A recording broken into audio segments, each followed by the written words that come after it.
Today is June 17, 2026. A new Iran ceasefire extension has been announced, but this is not the final peace deal many headlines are claiming. According to the analysis in this video, what was agreed is a Memorandum of Understanding, or MOU, a 60-day framework to continue negotiations, not a completed peace agreement. Picture the tense boardrooms in Geneva and the shadowed corridors of power in Tehran and Washington, where diplomats haggle over every syllable. 20-second your times. The tension between Iran and America is reaching a whole new level, and the world is divided.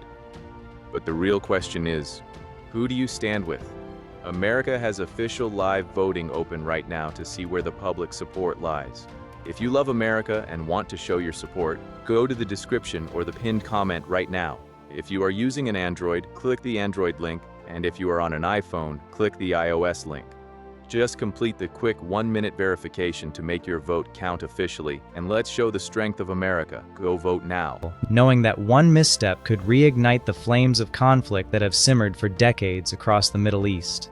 As the world watches with bated breath, this latest development unfolds like a carefully scripted thriller, full of twists, high stakes, and fragile alliances that demand our closest attention. In this video, we break down what the Iran ceasefire extension actually means, why the US naval blockade is being lifted immediately, why the Strait of Hormuz is reopening, and why the IRGC is already trying to frame this as a victory.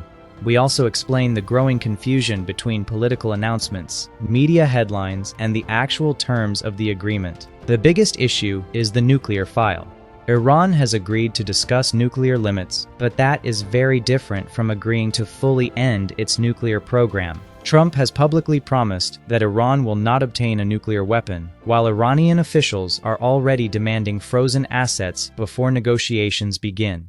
That gap could decide whether the next 60 days lead to a real deal or another collapse. As oil tankers prepare to navigate the reopened waters of the Strait of Hormuz, global energy markets are already reacting with cautious optimism, yet underlying tensions reveal a far more complex reality. The MOU, signed amid intense back-channel diplomacy, establishes a temporary pause in hostilities, allowing for the immediate lifting of the US naval presence that had effectively blockaded key shipping routes. This move is designed to ease pressure on global oil supplies, which have seen prices fluctuate wildly in recent weeks due to fears of prolonged disruption. Analysts tracking satellite imagery and shipping data confirm that vessels are now resuming passages through the strait, a critical choke point responsible for nearly 20% of the world's petroleum trade. Yet, this reopening comes with strings attached, as both sides position themselves for the prolonged talks ahead. The Islamic Revolutionary Guard Corps, or IRGC, has wasted no time in broadcasting messages of resilience, portraying the agreement as a triumph of Iranian steadfastness against Western pressure, even as independent reports highlight the economic strain that forced Tehran to the table.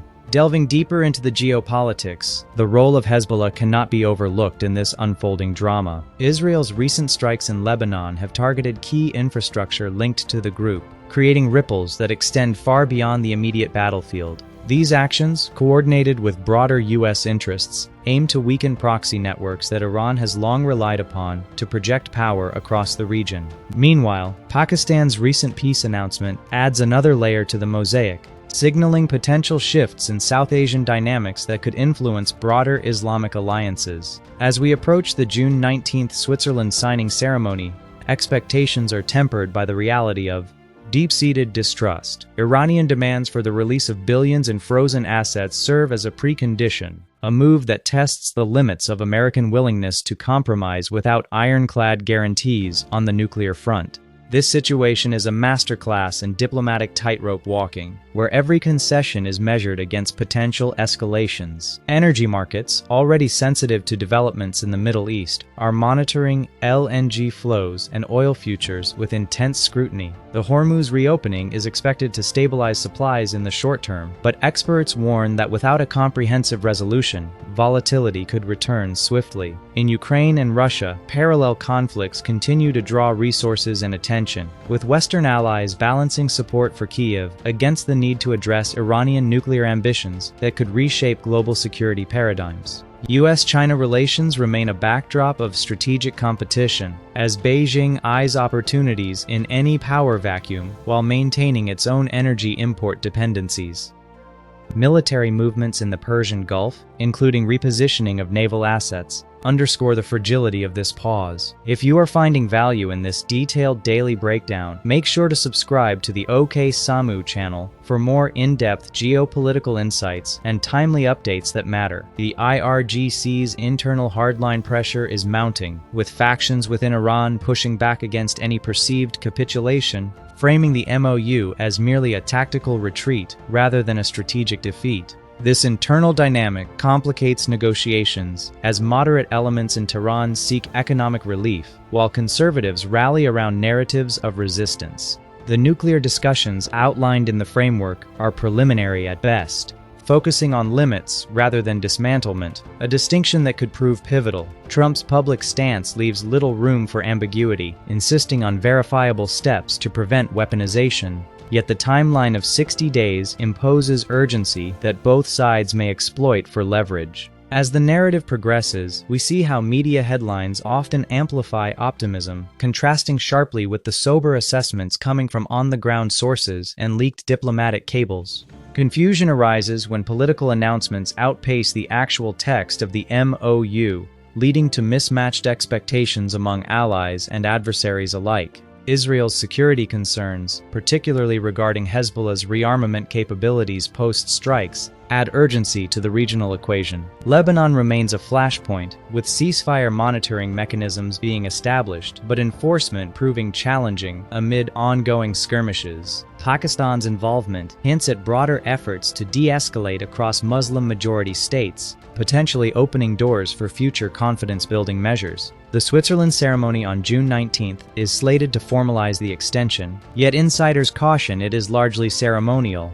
setting the stage for substantive talks rather than concluding them. Frozen assets, estimated in the tens of billions, represent a key bargaining chip. Iranian officials argue their release is essential for good faith negotiations, citing humanitarian and economic needs, while U.S. counterparts demand reciprocal actions on enrichment activities and ballistic missile programs. This impasse echoes past failed rounds, raising questions about sustainability. Globally, economic impacts are multifaceted. European nations reliant on diversified energy sources breathe easier with Hormuz traffic resuming, but Asian importers like India and China remain vigilant against supply chain disruptions. Military analysts note increased activity around key bases, suggesting readiness for contingencies should the 60-day window close without progress.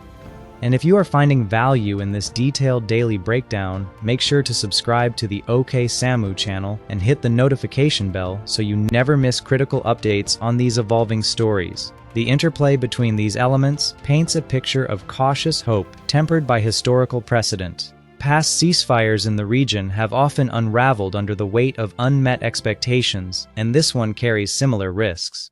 The IRGC's framing as a victory serves domestic audiences, bolstering morale and justifying continued investment in asymmetric capabilities. Yet for the international community, the true test lies in implementation, verifying compliance, monitoring naval withdrawals, and ensuring the nuclear file advances toward transparency. Broader geopolitical currents, including the Ukraine-Russia stalemate, influence resource allocation, with NATO partners wary of overextension. US-China tensions in the Indo-Pacific add strategic depth, as any Middle East stability could free up American focus elsewhere.